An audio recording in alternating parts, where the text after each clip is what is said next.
So in this video, we're going to talk about what eigenvalues and eigenvectors actually are. In a separate video, we go through how to find the eigenvalues and eigenvectors of a matrix, but that becomes a bit of a mechanical process. So I want us to be able to visualize what these things actually are. What does it mean? So you can see these bullet points here are kind of similar to the types of definitions you get in a textbook. So the eigenvectors of a matrix A are the points on a line which are invariant when A is applied as a transformation matrix, whatever that means.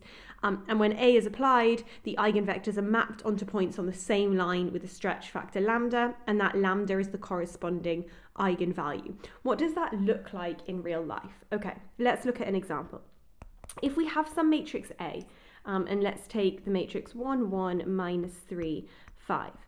And I also want to take the line y equals x and a point on y equals x is the point 1, 1. Let's apply this matrix A as a transformation matrix to the point 1, 1. So to apply it as a transformation matrix, I'm just going to multiply.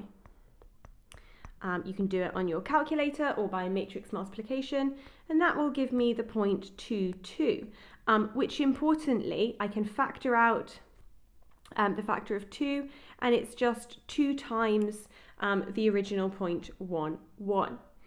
More generally, if we have the line y equals x, we can say that the points on that line are defined by some x coordinate, x, and the y coordinate is the same, so x, x.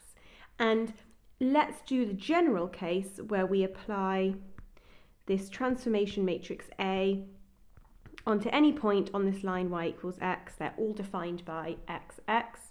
And if we do that by matrix multiplication, we do 1 times x plus 1 times x. That gives me 2x on the top. And I do minus 3 times x, minus 3x plus 5 times x, so plus 5x. Also gives me 2x, and again I can factor out that 2 from my resulting vector.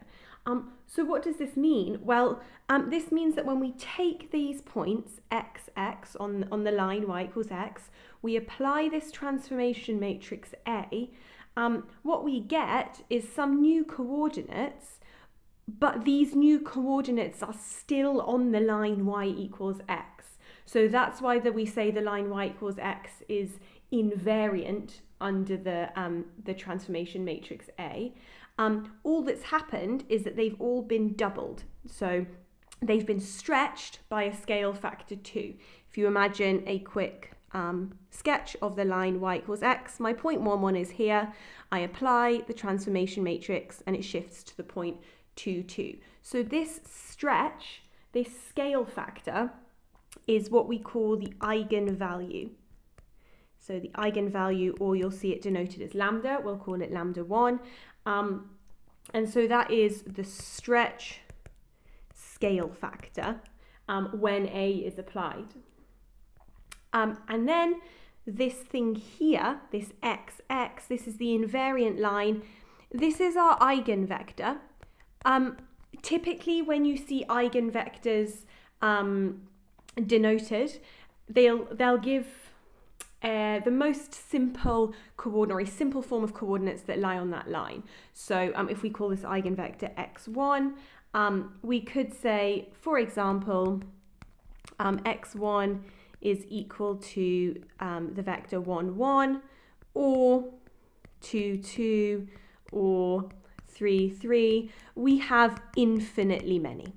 Okay, as long as they are points that lie on this line y equals x. Okay, let's look at another case. So we're going to use this same matrix. So we're still going to apply the matrix 1, 1, minus 3, minus 3, 5. But this time we're going to apply it to the line y equals 3x. So that will have points defined by x, 3x. So here we're going to multiply it to transform the points x, 3x. And by matrix multiplication, we get x times x plus 1 times x plus 1 times 3x gives me 4x, minus 3 times x minus 3x plus 15x is going to give me 12x. And I can factorize out the 4, and we see that again we get a scalar multiple of my original coordinates. So my eigenvalue 2 here is going to be 4, and the corresponding eigenvector x2 would be x3x. So for example, 1, 3 or 2, 6, infinitely many. Well, you might say that's all, well and good. I've picked some very convenient numbers. Is that always the case? No, that is not always the case. Let's look at an example when that is in fact not the case. So let's look at the line y equals 2x, and that will have points defined by, if my x coordinate is x, my y coordinate is 2x. So let's take our favorite transition matrix A, apply it to these points.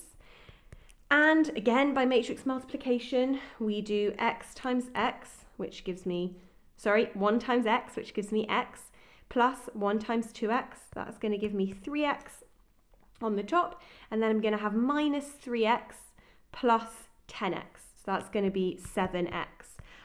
But here, I can't factor anything out. There's no common factors between 3 and 7, so this doesn't work. So that gets a big cross. Y equals 2x, not invariant under A, and therefore x2x is not an eigenvector and does not have an associated eigenvalue. Okay, so that is what eigenvalues and eigenvectors actually look like. If we want to think about it more generally, algebraically, if we have some matrix A, and the eigenvalues and the eigenvectors are specific to the matrix A. So we said if we take the matrix and we multiply it by some coordinates on a line, which will be our eigenvector, they are going to be some scalar multiple of, so that scalar multiple is lambda, of the original eigenvector. Why did I change colours? Crucially, this is an eigenvalue, and it is a scalar. So it is just a number. That's the difference in this equation. You may see it in textbooks or in exam questions written in bold if they're matrices, and in normal print if they're scalar. So these values here are all matrices. So it's unusual, it's special that we can do a matrix times another matrix, in this case a vector, and just get a scalar multiple of that vector. And like we said, this x is our eigenvector corresponding to the specific eigenvalue.